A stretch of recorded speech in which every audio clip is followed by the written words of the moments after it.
कल्याण डोंबिवली महापालिका मुख्यालयामध्ये नवनिर्वाचित नगरसेवक निवडून आलेले आहेत. त्यांच्यासाठी दालनाची व्यवस्था करण्यात आलेली आहे. पण महापालिका मुख्यालयाच्या इमारतीमध्ये आपण बघू शकता की अशा प्रकारे या दर्शनी भागावरती हा रंग लावण्यात आलेला आहे. आणि आपण स्मार्ट सिटीमध्ये काम करतोय. या रंगामुळे सर्व स्ट्रक्चर जो आहे ते एकदम विद्रूप दिसत आहे. आणि हा रंग कोणी मारला, कोणाची परवानगीने मारला? कारण आतमध्ये तुम्ही इंटेरियर केलेलं आहे.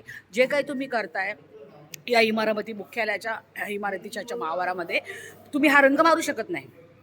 या ठिकाणी अत्यंत अडगळ करून ठेवलेली आहे. तुम्ही बघू शकता इतक्या घाणेरड्या पद्धतीने इमारतीचं सुशोभीकरण करण्यात आलेलं आहे की ह्यामुळे इमारत ही पूर्णच विद्रूप दिसत आहे.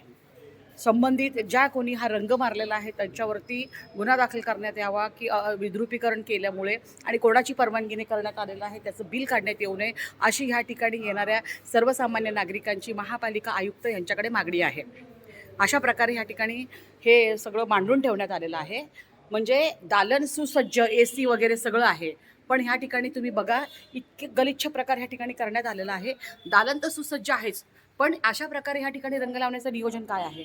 अख्ख्या ठिकाणी अख्खा ह्या महापालिकेच्या मुख्यालयाच्या समोरची जी इमारत आहे ती तुम्ही बघू शकता पांढरी शुभ्र आहे. आणि फक्त ह्याच ठिकाणी हा एकदम वेगळा रंग लावण्यात आलेला आहे. याच्यामुळे इमारतीचे सुशोभीकरण विद्रुपीकरणामध्ये झालेलं आहे.